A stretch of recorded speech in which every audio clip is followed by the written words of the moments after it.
कक्षा 12वीं भौतिकी के सीरीज को आगे बढ़ाते हुए आज हम प्रतिरोधों का संयोजन पढ़ेंगे। प्रतिरोधों का श्रेणी क्रम संयोजन पढ़ेंगे। प्रतिरोधों का श्रेणी क्रम संयोजन पढ़ेंगे। प्रतिरोधों का श्रेणी क्रम संयोजन। प्रतिरोधों का श्रेणी क्रम संयोजन। श्रेणी क्रम संयोजन। प्रतिरोधों का श्रेणी क्रम संयोजन पढ़ेंगे आज। अब प्रतिरोधों के इस संयोजन में पहले प्रतिरोध के दूसरे सिरे को, पहले एक प्रतिरोध है, हम प्रतिरोध बना लेंगे। ये सिरा है यहाँ पे, ऐसा यहाँ पे ये पहला प्रतिरोध होगा, R1 प्रतिरोध हो गया, R1 प्रतिरोध हो गया ये। और यहाँ से आगे बढ़ेंगे तो ये R2 प्रतिरोध हो जाएगा, और आगे बढ़ेंगे तो ये R3 प्रतिरोध हो जाएगा, R3 प्रतिरोध हो जाएगा। इधर पे बिंदु B आएगा, और यहाँ पे विभव यहाँ पे V1 हो जाएगा, यहाँ पे विभव V2 हो जाएगा, यहाँ पे विभव V3 हो जाएगा।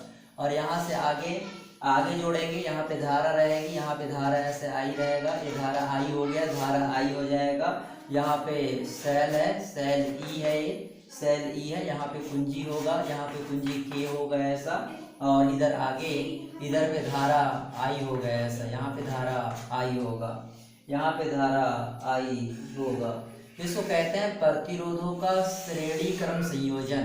प्रतिरोधों का श्रेणी क्रम संयोजन हम यहाँ लिखेंगे भैया। यहाँ पे हम लिखेंगे, क्या लिखेंगे? प्रतिरोधों के इस संयोजन में पहले प्रतिरोध के दूसरे सिरे को, पहले प्रतिरोध के पहला सिरा है, पहले प्रतिरोध के दूसरे सिरे को, दूसरे प्रतिरोध के पहले सिरे से, दूसरे प्रतिरोध के दूसरे सिरे को, तीसरे प्रतिरोध के पहले सिरे से, और इसी प्रकार अन्य प्रतिरोधों को भी जोड़ा जाता है। और अंत में पहले प्रतिरोध के पहले सिरे को और अंतिम प्रतिरोध के अंतिम सिरे को, अंतिम सिरों के बीच एक विद्युत वाहक बल E, सेल E और कुंजी K जोड़ देते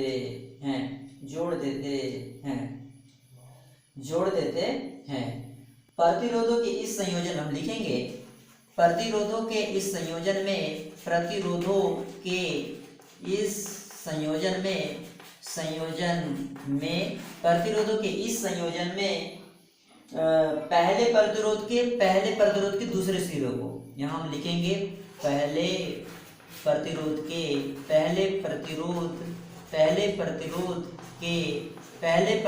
के दूसरे सिरे को, दूसरे सिरे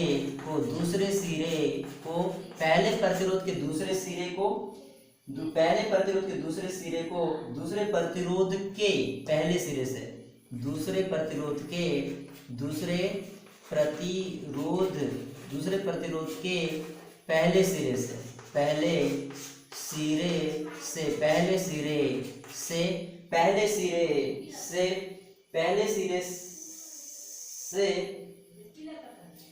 पहले सिरे से तथा दूसरे प्रतिरोध के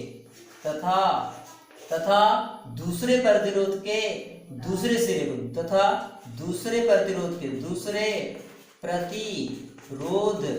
प्रतिरोध के दूसरे सिरे को, दूसरे सिरे को तीसरे प्रतिरोध के पहले सिरे से,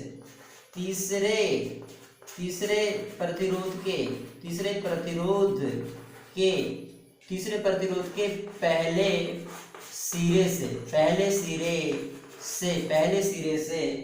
पहले सिरे से संयोजित करते हैं।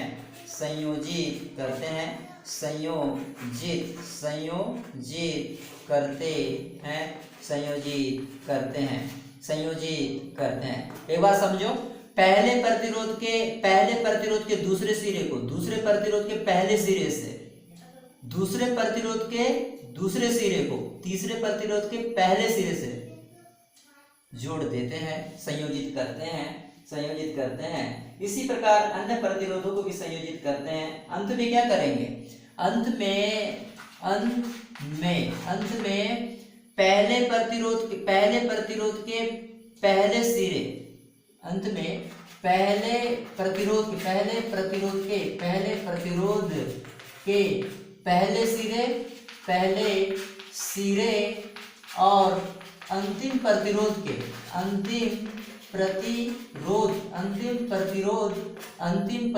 के अंतिम सिरे के बीच एक सेल ई तथा कुंजी के जोड़ देते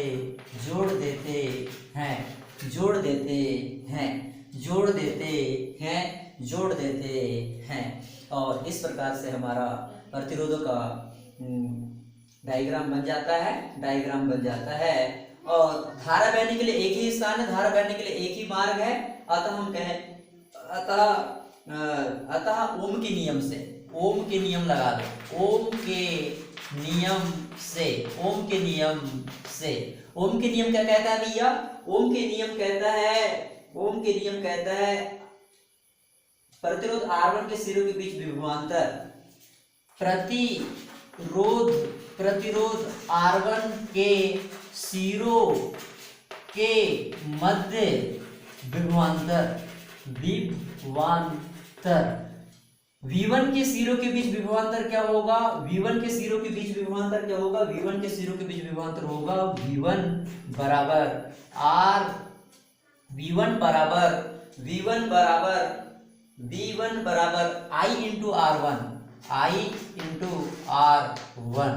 I इंटू R1 समीकरण नंबर 1।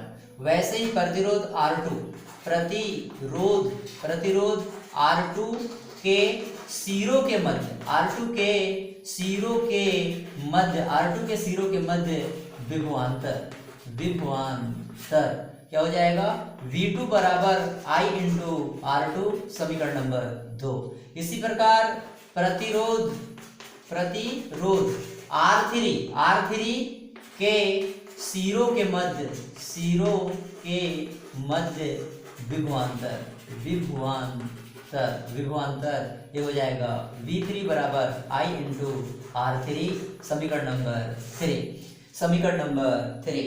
अब ये समीकरण नंबर 1, समीकरण नंबर 2 और समीकरण नंबर 3 प्राप्त हो गया है। अब आप स्क्रीनशॉट ले लीजिए, उसके बाद आगे बढ़ते हैं।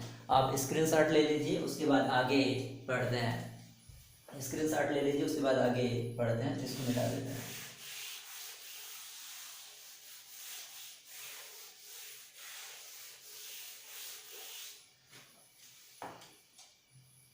अब क्या होगा?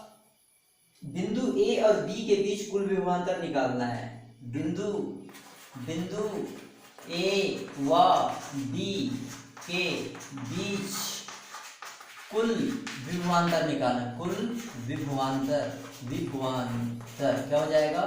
V बराबर हो जाएगा V1 plus V2 plus V3। समीकरण नंबर 1, 2 व 3 से मान रखने पर V बराबर हो जाएगा, V1 का मान क्या हो जाएगा? I इंटू R1 हो जाएगा, प्लस V2 का मान क्या हो जाएगा? V2 का मान यहाँ से लेंगे I इंटू R2 हो जाएगा, और V3 का मान क्या हो जाएगा? I इंटू R3 हो जाएगा। V के बराबर I यहाँ पे भी, I यहाँ पे भी है, I यहाँ पे भी। इसको कॉमन निकाल लीजिए। तो I कॉमन निकाला तो बचेगा R1, और यहाँ से निकल गया तो यहाँ बचेगा R2, और यहाँ पे फिर यहाँ से निकाल लेते हैं, यहाँ बचेगा R3। ये कॉमन निकल गया है। अब क्या हो जाएगा? ये आ गया। इसको हम कहेंगे समीकरण नंबर 4 बोलेंगे। अगर तुल्य प्रतिरोध R हो तो, यदि तुल्य प्रतिरोध